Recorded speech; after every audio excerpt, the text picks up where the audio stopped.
Darwin said, evolution is a slow process. Awaken Realm said, hold my mini. Hello and welcome to Dicing with Death. Hi everyone. Check this video out. So this is the game as we know and love it, and obviously we received a stripped down version, but this rendering is really cool because it showcases pretty much everything. It's very cool indeed.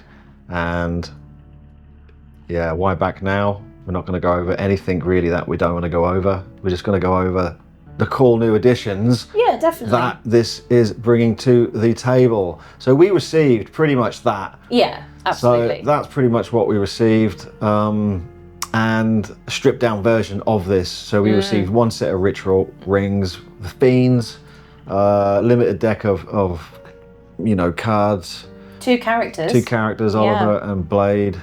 Yeah. And a monarch, which was the Mind Leech. So that's what we got. And obviously the core game itself has been fleshed out substantially. I know. So many stretch goals that they're adding almost every day. Daily stretch goals. So I think we're on day 17 at the moment. So we know this. Yeah, we're not going to go over this for you because no doubt you guys already know all about this. You've read this. But to be fair, this character, for example, the Rallis, archivist, Penelope. We've not had a chance to get our hands on that character, so that's pretty cool. So I'm looking forward to playing something other than Oliver or Blade, for sure. And they have special mechanics. Draw sigils, prepare your magic, use it to protect and destroy. So you're going to get Minnie. And then Ellsworth Andrew. Is he a vampire? He looks like a vampire. I love it. Bloodshot code name. Very cool. Yeah, he looks epic. I'm looking forward to playing him as well. So what does he get? He gets blood cards. So of course. How is his blood cards going to work? We don't know yet. Don't know yet. Then there's Kiona Ledette, or Lede, codename Calamity. Very cool. She's such a cool model. They have a doll token. Oh. So what is the doll token going to do? I don't know, but she's got a little doll in her hand. Yeah, I love it. So this is just the abandoned asylum. Obviously, we've had this as part of our prototype. And, you know, double-sided map tiles and all that jazz. So we know about this too. So this comes with, the core game comes with 3 randomized ritual rings. So we had... we just had one set. Well, we had one set. So we had the outer ring and the inner ring. Yeah. So that's interesting that that's a randomization factor of the game. I like that. Yeah, for sure. 8 two-sided map tiles, so that's the same as a proto. 25 exploration cards, so there's a lot more. I think we had about 10. Yeah, we definitely Item tokens are the same. Item cards, I think we had about 25 maybe. Yeah. Maybe there's some more thrown in. Rifts, Yeah. So obviously the main core of this is the ritual. Players go around figuring out your puzzle. Yeah. And then trying to get the ritual completed to stop that monarch. And working together very solidly as a team in order to do so. It's a very co-op game, this game. It's pretty cool. Well, there's the terrain expansion as well, which we received. Little centerpiece with a lovely looking little space for your seal. Yes.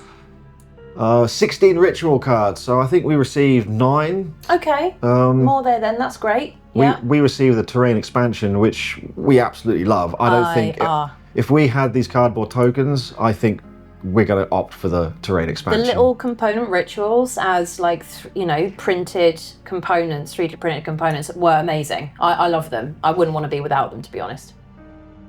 And then event cards. So 25 event cards in the main game. I think we received maybe 10. Oh, really? Yeah, so chapter cards. They're like chapter 1, chapter 2, and chapter 3. Ah, okay. 15 shimmer cards. We received a fair amount of shimmer cards. Yeah, we did, Obviously, everything is subject to change from the prototype. 15 spell cards. We received a fair amount of those. And then, obviously, the monarch. The Mind Leech. So each place, the asylum, will have a monarch. It is the Mind Leech. And that is a big lumbering mess of things that is trying to take this little kid to the other world. Yeah, probably to the B.E.L.O.W. So the fiends we've already got in the game, we've obviously been through those before, so we know all about Needleclaw, and he is a big, bad miniature, and you cannot kill him. No, well, he gets pretty powerful. So yeah, there's 3 sets of fiends. There are, I guess, the lesser, the mid, and the hardcore. So the Needleclaw is the hardcore He's fiend. the big boy, yeah. He's very difficult to kill. In fact, he is impossible to kill at some point. Absolutely. You've got the Skinwalkers. These are your mid-tiered fiends. And there are a few different poses for these as well. Yeah. Personally, I'm loving pose number 2. Do you know and what? I'm loving pose number 3. We've only got pose number 1, right? I haven't seen the ones with the big swords like that. Nah, they're That's pretty so sick. Cool. They are very similar to the Silent Hill, the big pyramid head, right? Because he's got the big old massive sword. Yeah, so that's pretty cool. Amazing. I'm loving that. That's so cool. Then the nurses, they're like your lower minions, your lower fiends. So they run around basically causing you damage. So in the Asylum, it's pretty much all 3 of them are damage-based fiends, and the Monarch is this sort of lumbering mass that doesn't really do a lot until Act 3, where he can flip into the above side. He can shift over to you. Yeah, so that is generally the Asylum. That's how that plays. It's you against the world. Yeah. And you're trying to stay alive. Trying to complete the ritual and then get out of the entrance before everything collapses around you. Yeah. Pretty much. Nurses also have 3 poses. We received, I think, a couple of poses. Did we receive all 3? I think we might have done, but my favourite pose on this is 2 or 3 again. Yeah, definitely. Very dynamic. Yeah, love them. So that's the nurses.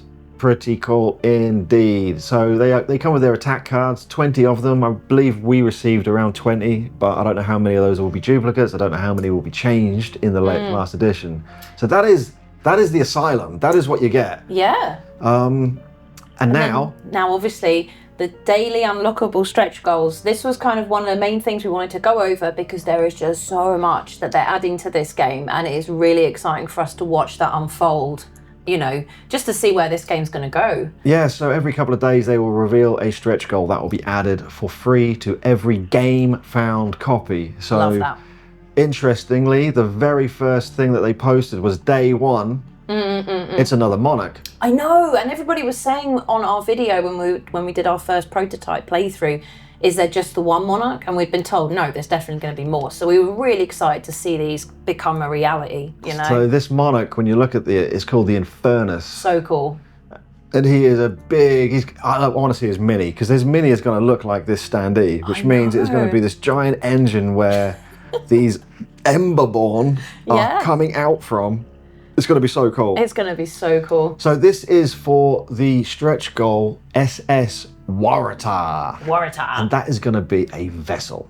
I'm very interested in the map. I mean, they go into more detail with this, but you know, so far we've only played with the Asylum. So this is a whole new map. It's a whole new map. And with this one, it comes with 2 tiles on the above and 2 tiles on the below. So 4 tiles. Nice. And yeah, it's basically a ship, and it's a real ship. Disappeared, and they're taking in real life. In real life. In real life. So they're taking inspiration from real world events and pulling them into this board game. I didn't know that. Love it. So yeah, 4 2 big-sided map tiles. Dive under the surface to challenge Infernus. Use the ship's beating heart that can transform the whole derelict at whim. So we'll go over a bit more as they get uncovered. But yeah. SS Waratah is another map. Day 3, they pulled out another character. I love the look of this one, Lady of Fortune. I just love the fact that her grandmother had a wonderful life, full of good luck, and nobody could understand why. So this poor woman has had bad luck. Bad luck. Because her grandmother traded it in for her own good luck. So yeah, she's kind of learnt how to harness it from what I understand and like work with fate and luck and shimmer and things like that. So her special mechanic is draw a new fortune every round. So she will come with a stack of 10 fortune cards. Use its wonderful power and don't think about its consequences. You'll worry about them later. But you have to pay the debt back if you use her fortune cards, and I love the idea of that mechanic. So that is another character. On day 5, they pulled out the Ritual. So this is a new ring slot type. So cool. So this is going to be different colours and everything. I'm excited to get my hands on that. So this is going to be for Waratah. Its mobility makes the Ritual increasingly dangerous. One wrong decision may lead to unexpected complications or simply to a catastrophe that may result in the mission failure. So you get a dual layer large Ritual ring and a small Ritual ring as well. So that is happening in the Waratah. Love it. Emberborn. So this is going to be the lower tiered fiends. So as mentioned earlier, the old Infernus is sending these Emberborn out, and they are coming back, I believe, to fuel this ghostly ship. They're like the workers, aren't they? So they're just sort of like, these grueling ghouls just mucking in it all the time. And their only purpose is to feed their creator, Infernus. They roam the decks, their ashen bodies burning from the inside, looking for fuel. So already this is very, very different to the Asylum, where the nurses, their job is to find you and kill you. Yeah. Their job is not to find you and kill you, although I dare say if they are in your space, they might have some nasty effect on you. That your job for them is to stop them from going back to Infernus. Yeah, so already, their purpose isn't to kill you, but probably if you get in their way, they will. Yeah. Yeah. So I guess inspiration from Neo-Flesh cult, right? Because for sure. The little critters, in retaliation, they have to gather corpses and take it back to the Mother Brain. Mother Brain, the Queen, yeah. So Emberborn, pretty cool. Once again, 3 poses. We don't have the miniatures versions of these, although they're going to be pretty close to those, right? I think so. I'd love to see how they're going to handle the fire in the 3D print. Yes, but they might make that two-tone like they did with Oliver and his ghostly cats, cool. Potentially. Yeah. So yeah, 15 high-quality Emberborn miniatures, standees, and 3 Fiend cards. So with this is where we're seeing something new. So the 3 Fiend cards. So I believe, like I think in Stalker and also in Grim Coven, there's one enemy, like the Emberborn, but you can draw from a deck of cards and pick which type of Emberborn that is you're facing. Oh. So that's why it comes with 3 Fiend cards. So but with our prototype, when we received it, we've got like one card for the nurse, one for the Skinwalker, one for the Needleclaw. And the enraged side of each one. But you're saying that that's going to maybe be for 3 for each fiend? 3 for each Fiend now, right? And this is where it comes here, the Fiends Variety Pack. It actually explains it. Getting ahead of myself. So Fiend Variant 1, Skinwalker. Fiend Variant 2 is the Wraith. So they're not like Skinwalker 2, it is a Wraith that will use the Skinwalker miniature. Interesting. So there are now 18 alternative Fiend cards. There's 3 poses for each Fiend as well. So there might be 3 poses because there's one sort of almost for each card. Possibly. A main leading miniature for each card. Possibly, but you'd use the same minis for the game, sure. right? Yeah. So that's pretty cool. So I'm excited about that. Already they've started to add replayability and being able to mix and match. As it's randomized, different game every game, right? Do you just randomly like shuffle those Fiend cards and just take the 1 out of 3? See what your poison's going to be for that game. For that game, right? So you play it once, doesn't mean your second game is going to play at all the same. Might be different strategies that you have to employ. So day 7 pulled in unscripted encounters. So this is what I was really looking forward to. It is going to be a book that I assume you're going to pick a scenario from. And then you're going to set up your board based on the scenario by placing various components. Yeah. And they will, act like in Stalker, where if you meet X, Y, and Z, you will perform a certain dice roll maybe, or perform an action, and a card will tell you exactly what you need to be doing. And that's exactly what this is. They said in their update that this was actually inspired by the zone survival missions in Stalker. So they've got to work similarly, right? Yeah, I think so. Which is seriously cool. Step 1, see what awaits you. Objects, places, characters, or monstrosities. So if we look at this, we've got the Ghost of the Child. This is the one that they're showing on the campaign page. Such a cool idea. So pull out the card, which will be, I guess, maybe a set of cards that you pull out as scenarios. Yeah. And place the Ghost of a Child standee in the summoning room in a room with a ghost. An agent may, as an action, introduce yourself to a ghost. Oh. You get to draw and reveal a random ghost card. Nice. Resolve a script depending on the type of ghost revealed. And there's 3, startled apparition, a violent spirit, or a clingy spectre. Sounds like an ex of mine. And and as you scroll down to observe the story unfold, what you have down here, it sort of explains what might happen. So if it is the startled apparition, at the end of each event phase, roll 2 blue dice, and for each die, resolve the following. If you get the shift, one of them, shift the apparition, basically moving it 2 above or below, depending on where it starts. Nice. If you get 2 push, that's the symbol, isn't it? It's a push. Push, yeah. If you get 2 push, remove the apparition from the map. It comes back at the start of the next round. You've basically startled it. But you have to see script 314, so you're going to read something when you do that. Cool. If you get 1 banish symbol, move the ghost to the furthest room from all agents. Does not like you. Doesn't, no. If you get 2 banish, you hear wailing. place 1 universal marker on this card. Then if there are 3 universal markers, so basically after 3 events, see script 520. Okay. If you manage to get to this startled apparition as an action, you can calm the lost soul and see script 623. That's also given me like Tainted Grail vibes with like going to the book as well and sort of figuring out what next steps happen depending on what. So that is. I like that. I mean, once again, I think one of the big comments about the early prototypes was, how was this going to be replayable? Yeah. And every single day they've added everything that is going to make it more replayable, which we are super excited about. Yeah. I mean, we don't like to do sort of reviews because we want to be unbiased, but when we enjoy a game, we get excited. That's why we've been following this like with anticipation. It's great. So day 9, bargains with the B.E.L.O.W variety pack. Can you resist such a tempting bargain? The cost is always worth it. So 5 item cards, 5 spell cards, and 5 exploration cards. And I think how these are going to differ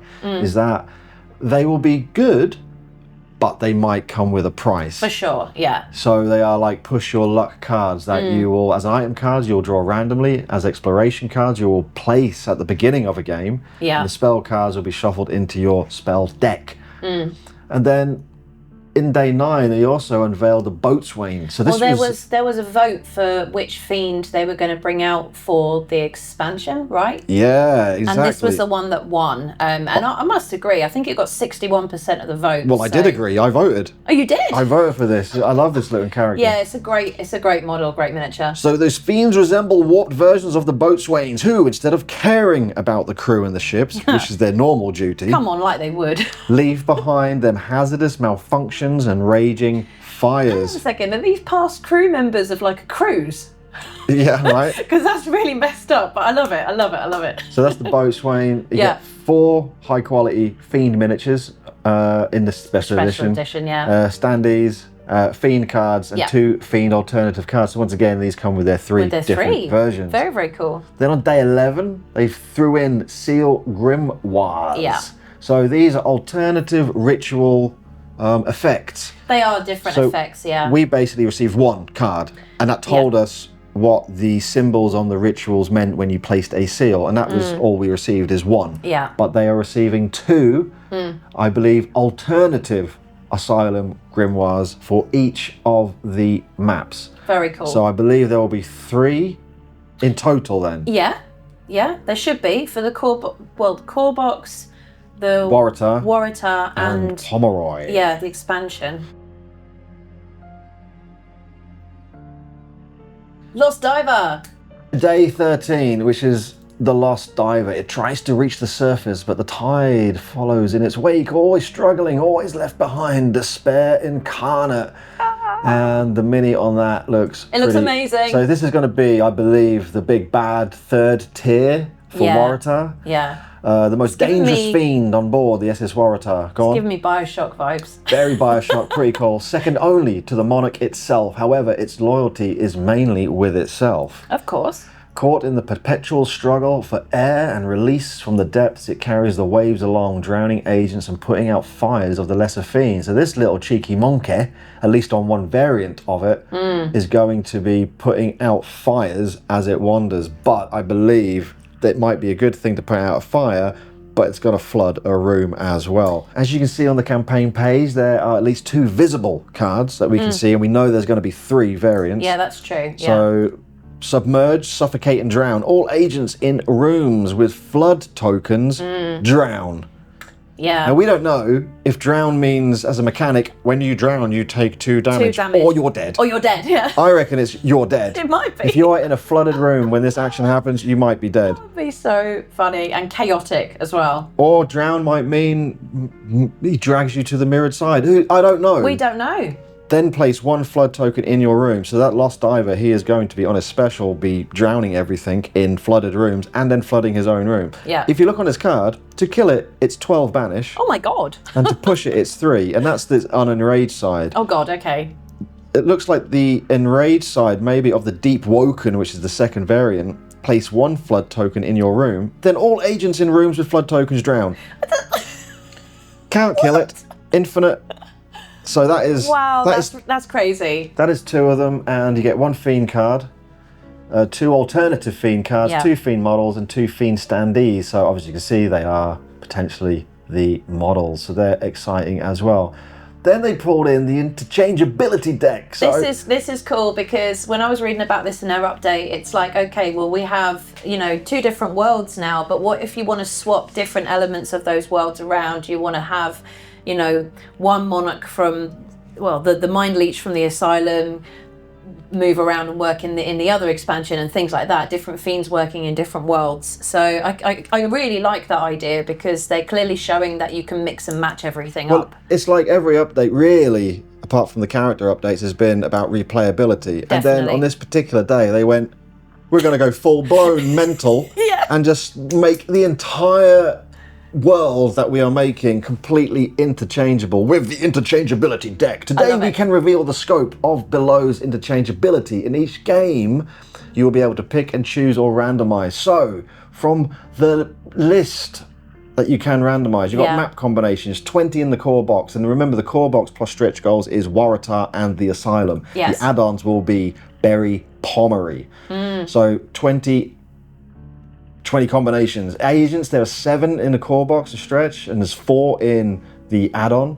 Monarch cards, there are 40. Wow. Okay. And there are 20 in the add-ons. So Fiend, so basically there's 20 Monarch cards per world, Asylum, Waratah, and Berry.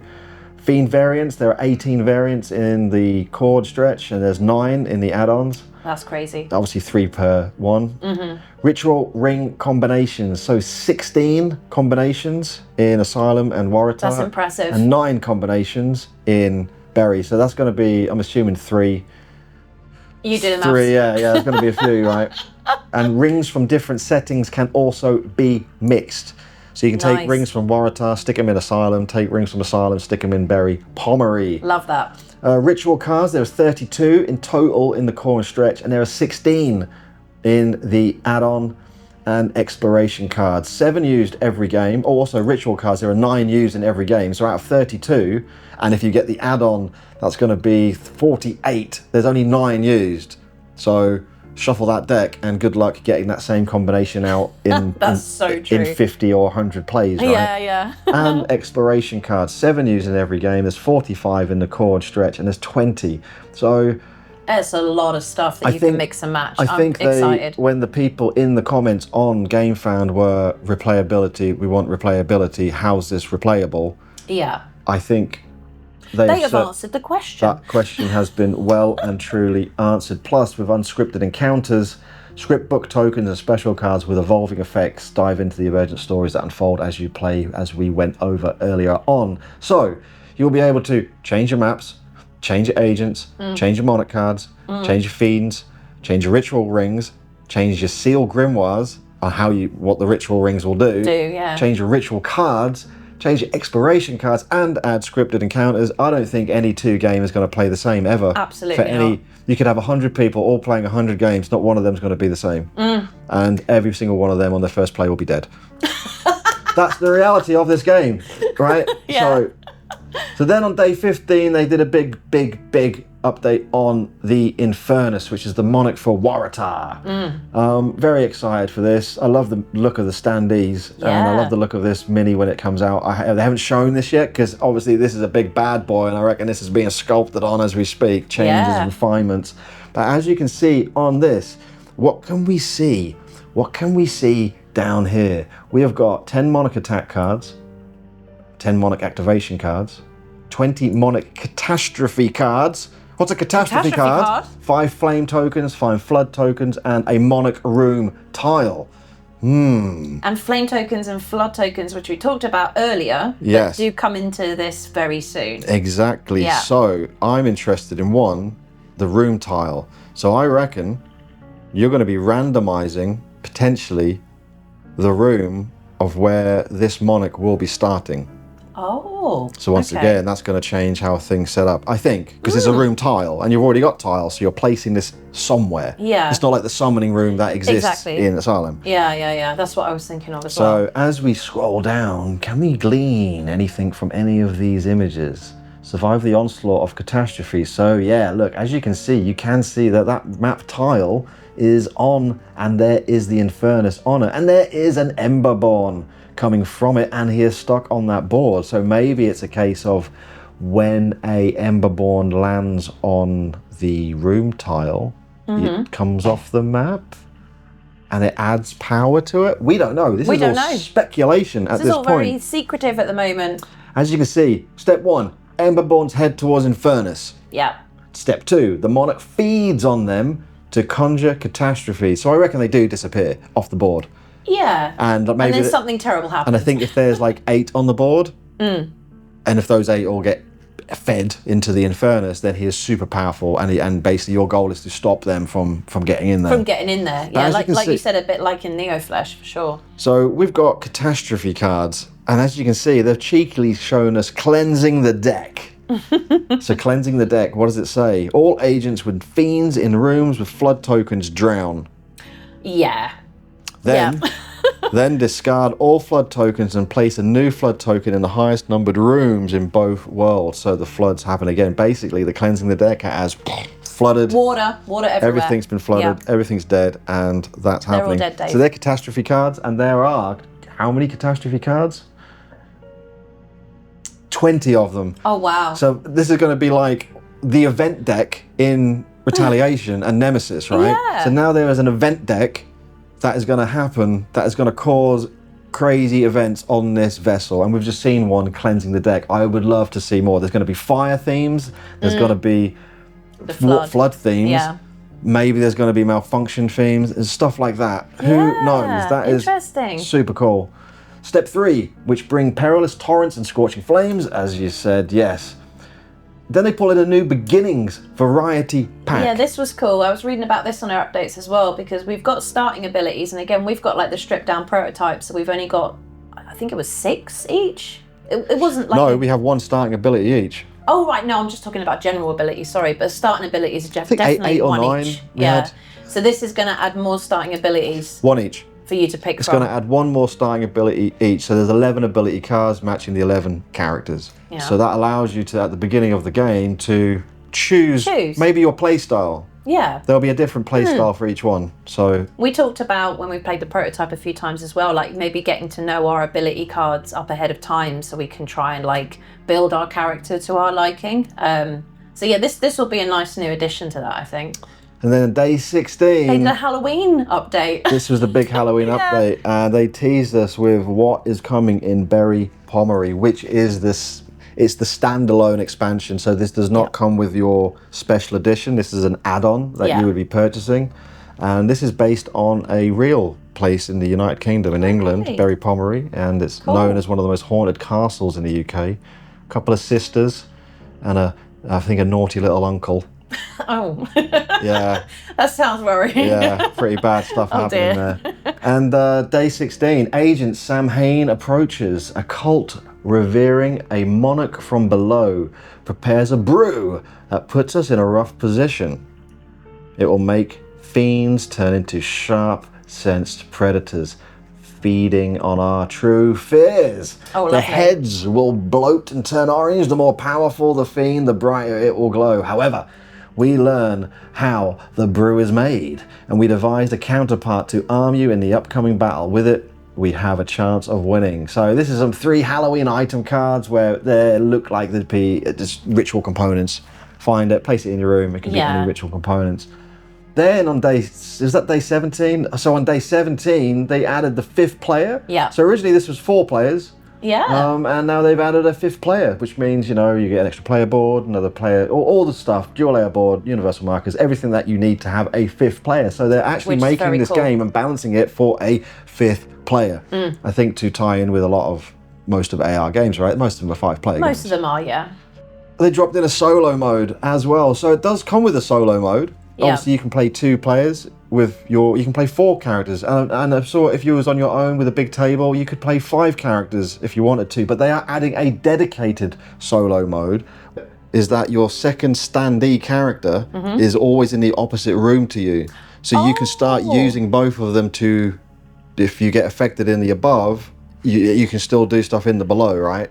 So that is where we are now. Currently, we have quite a bit happening. Absolutely. And then you know, with all the new bits and pieces they have added for the stretch goals, we were like super jazzed when we saw that they have an expansion coming out as well. So we'll click on the expansion now.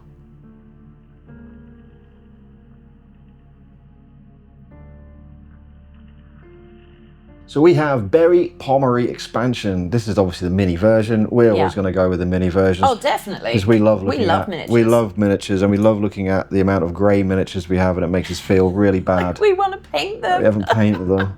So yeah, destination Berry Pomeroy. 22 high quality enemy miniatures or standees. 4 two-sided map tiles, 2 character tiles, a dual layer large ritual ring, 1 dual layer small ritual ring, a clear personal shimmer track. Character personal shimmer track must be for the character board, 2 oversized cards, yeah, true, and 115 standard cards. So with this one we have the Monarch. This Monarch looks crazy. So this is where AR, I think, changes and separates itself from potentially other board game companies out there who tread in the horror genre but don't tread too deep into it. Because you know that you have to. Board games can be family oriented, and they should be. Not the ones we play. But when you read the Monarch human effigy, the dreamed ruler of our cult. So this is speaking probably from the cultist point of view. Human effigy waits for its entourage to create the perfect garment made of human skin. When the goal is achieved, the Monarch will be able to blend into our society, slowly taking over our government. And in the end, our lives. We cannot let it finish. The accursed robe. And as you look down, it is these crazy freaking hands. I know, look at this. And there's a crazy robe being stitched together on top of it. I mean, I don't know if he's going to blend in too well because he looks about 10 foot tall. That's true, yeah. But I love it. I mean, it's dark as hell. It's so dark. It's very, very cool. And that's where it sort of separates, I think, from games that tread into the horror world, but they also have to dial things back to be a bit more family friendly. I think so. Yeah. Hallways made of stone, donned in hides, cultists create shrines out of living, slowly growing the den's power and allowing the human effigy to create even more monstrosities. So the goal is to stop the Monarch's goal at all costs, but be careful, the cult is more than willing to sacrifice themselves for their sovereign. So not much happening here. It's all a bit cloak and dagger. A lot of question marks on everything. But this, I'm assuming, in the next 4 days, this update is going to be coming out and showing you what is in Berry Pomeroy. So yeah, but we've seen some of the fiends here.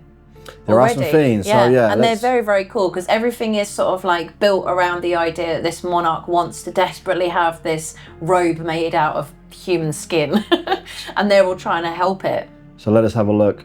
Destination Berry Pomeroy. You know of 17 missing ghost hunters who entered the Berry Pomeroy,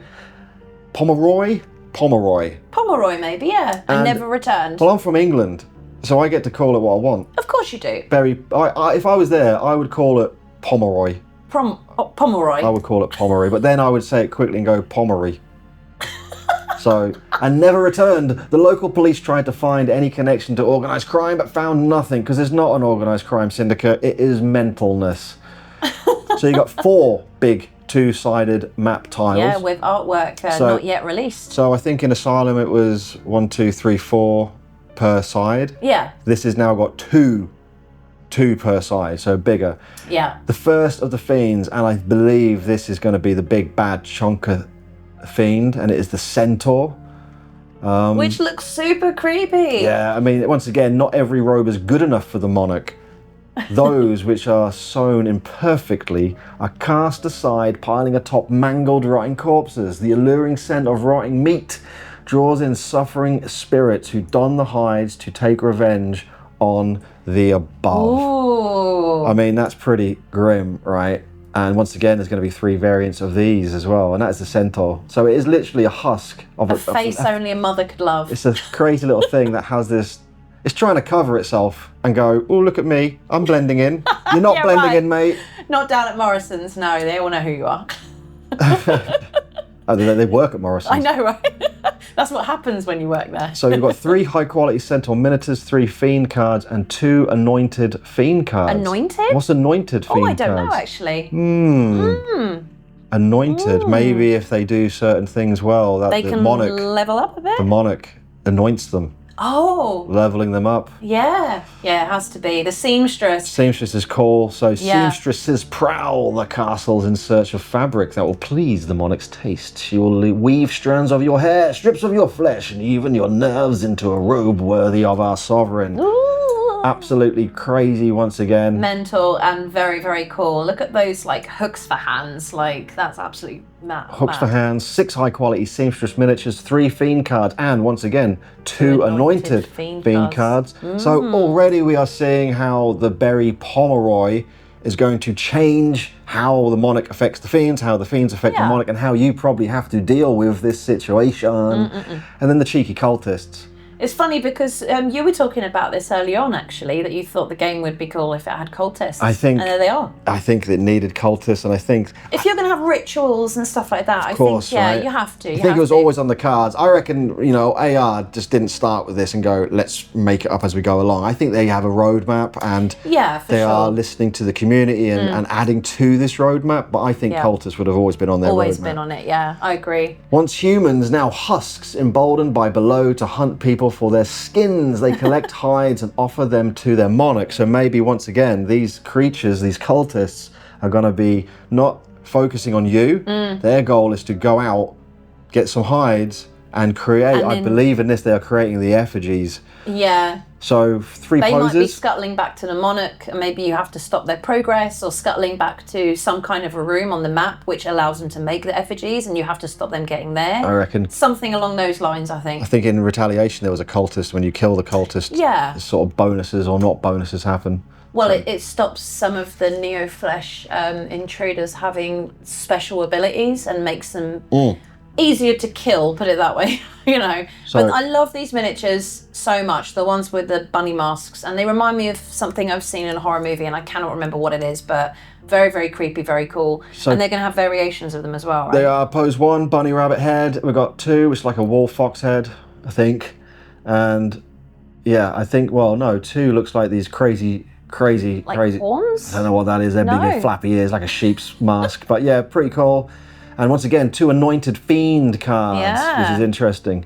And 20 fiend attack cards for those as well. Now they introduced 2 new agents. So agents, we've got Easily Gertrude. Oh, I can read this. I'll give you a break. Go on. She is the morbid granny.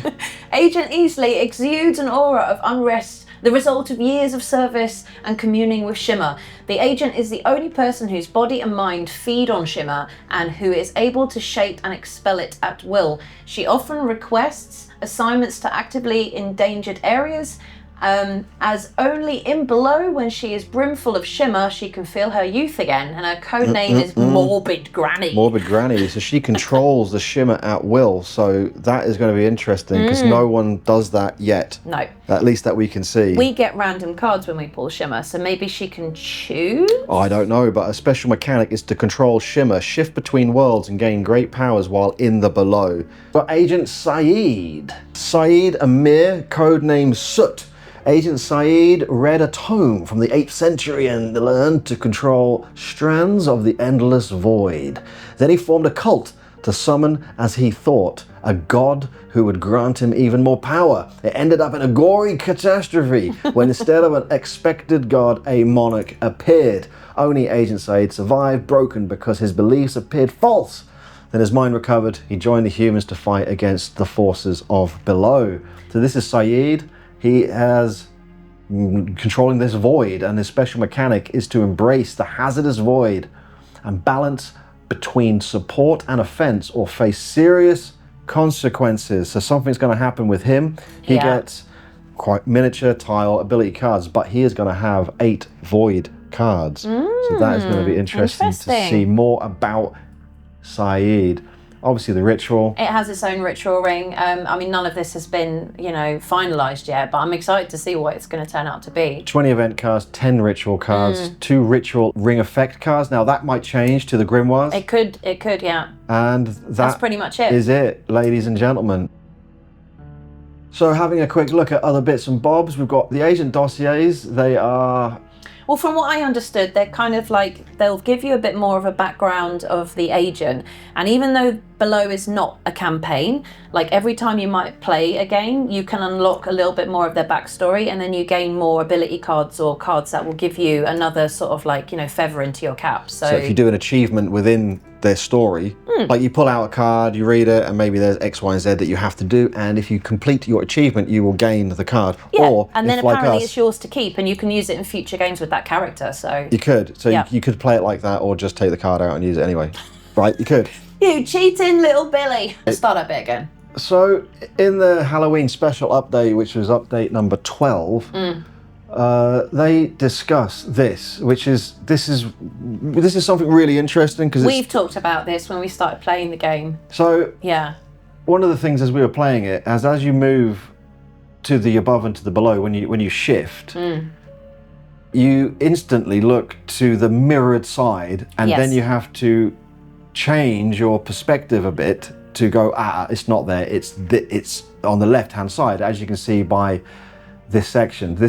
You end up shifting from here to here, but your brain wants to shift from here to here. So now I want to ask you though, because when I first played the game, I definitely kind of went with what I thought would be the bottom diagram that they're showing here, because in my head I thought mirrored meant a reflection. But that's what I'm saying. But then we did kind of quickly get over that and start to stick to what's at the top, shown in the top Well, you have diagram. to, because that's how the game's played. Yeah, and so they've apparently, like, well, reading this update, we've both had a look at it, like today or yesterday.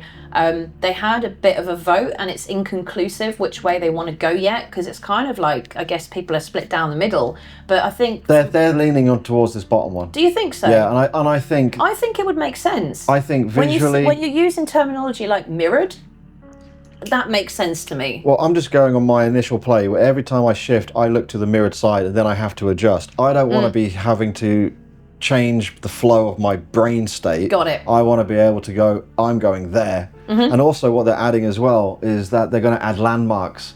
Because currently there's no landmarks really.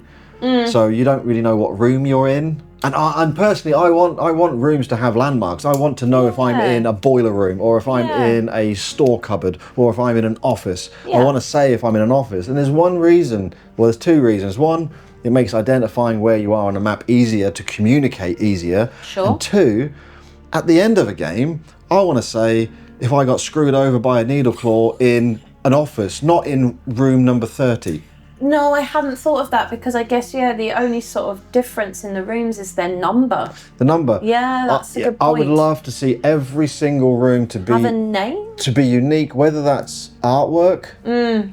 I think that's fair. If it's artwork, everyone can call it what they want. They can interpret the room as whatever they want to interpret it, which would be quite cool. But I honestly think that the rooms need a unique artwork to show what it is, and then you can have so much fun. I mean, you guys, if AR are listening to this, right, it's harder for you guys because you have to design a above version of the room, and then design a below version of that room, which would be true.